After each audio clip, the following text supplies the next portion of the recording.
My shift started at 6:47 p.m. on New Year's Eve, 2017. The patient checked in at 11:58 p.m., 2 minutes before 2018. That part matters. I'm an urgent care nurse in Southern California. New Year's is usually loud and predictable. Fireworks burns, drunk falls, flu symptoms that suddenly felt urgent because the calendar's changing. We were already behind. The waiting room TV was showing Times Square, even though no one was watching. He walked in alone. No jacket, no phone, no visible injuries. He stood at the front desk until I looked up. "I need to be seen," he said. His voice was calm, not flat, not rushed, just controlled. "For what?" I asked, already reaching for a wristband. He thought about it, like really thought. "I need somewhere neutral," he said, "just for a little while." I paused. "We need a medical reason." "I know," he said. "I was hoping one would come up." I asked his name. He gave me one, ordinary, the kind you don't double-check the spelling on. I typed it in. The system lagged, just long enough for the cursor to blink twice. Then it accepted it. No red flags, no duplicate warning. Which was strange, because our software always throws a prompt if a name and birth date have been used before, even years ago, even at other clinics in the network. I assumed it was just the holiday traffic. Everything runs slow on New Year's. "Date of birth?" He answered immediately. Behind him, fireworks cracked somewhere inland. Someone in the waiting room laughed too loudly at the TV. "Any pain tonight?" "No." "Dizziness? Shortness of breath?" "Nope." I waited. People usually fill the silence. He leaned closer to the counter. "I'm trying not to interfere," he said quietly. "With what?" I asked. He smiled a little. "With timing." I asked him to take a seat. He didn't sit. He stood exactly where he was, hands at his side, eyes moving slowly through the room like he was memorizing it. I told myself he was anxious. People get strange when they're trying to stay upright until midnight. When I called him back, he followed immediately. No hesitation, no small talk. As we walked down the hall, he said, conversationally, "I'm usually better at not messing things up."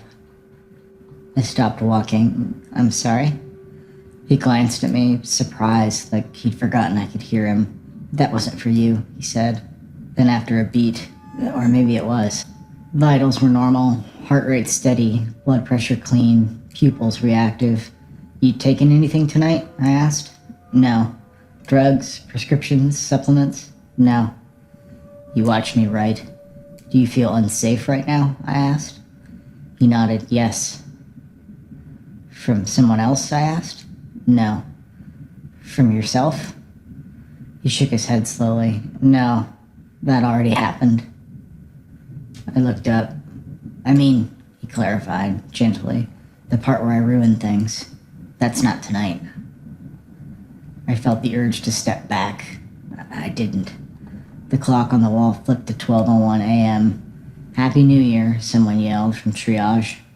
The man flinched hard enough that the paper on the exam table crinkled. I went to get the PA. When we came back, he was standing in the exact same spot, hands folded now, like he'd been instructed. The PA asked her questions. He answered all of them correctly.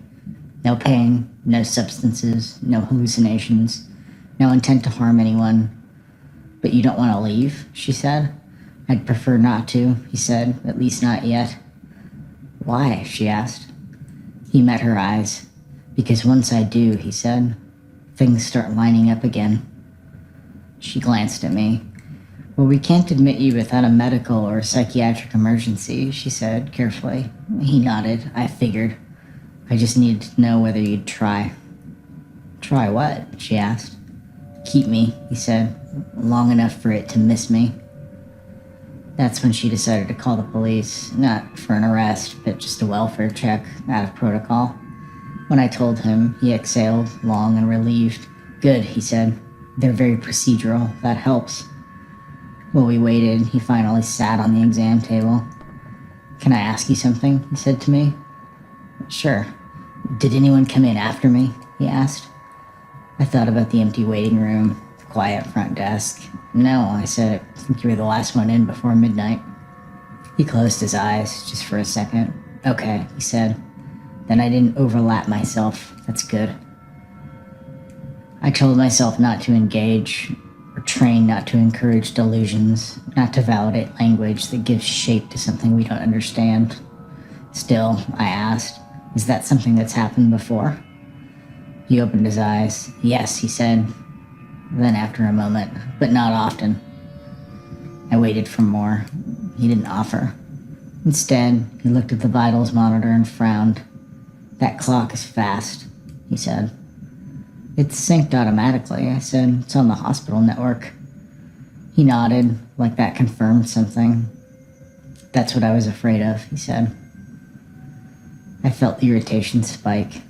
Sharp, unprofessional. "Afraid of what?" I asked. "That it would drift," he said. "That everything would stay aligned." Before I could respond, the printer at the nurse's station outside started up on its own. A single page, an intake summary. I recognized his name at the top. I hadn't printed it. I stepped into the hall, grabbed the page. Everything looked normal. Vitals, answers, timestamps. Except the arrival time. It read 11:57 p.m., 1 minute earlier than the chart.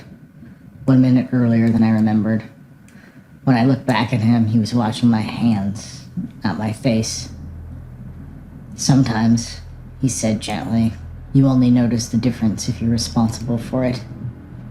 I didn't ask what that meant. The police arrived 8 minutes later. I went to get him, but the exam room was empty.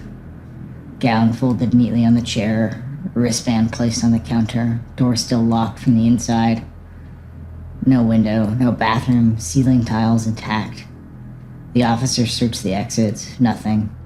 They asked if he'd been intoxicated, aggressive, disoriented. I said no. They asked for his name, and I gave it. One officer frowned at his tablet. "That's odd," he said. Tapped it again, slower this time. "There's a record," he said, "but it's thin." "Thin how?" I asked. "Like someone created him for the appointment. No address history, no insurance trail, no previous visits anywhere." He looked up at me. "No errors either, the system's satisfied." The other officer said, "That usually means the data came from inside the network." Neither of them explained what that meant. "What is?" I asked. "This name checked in at another urgent care, about 10 miles from here." "That's not possible," I said. He turned the screen toward me. Timestamp was 11:58 p.m. Same minute, same name, same date of birth. I couldn't explain it. I didn't really try to. I worked 3 more New Year's shifts after that. Every year, just before midnight, I checked the waiting room list. Sometimes there's a blank line where a name should be. No deletion log, no correction note. The system clears on its own. We're trained not to slow things down unless there's a reason. But every year, I think about him standing at the counter, asking to stay neutral for a while. And I think about how close I came to saying yes.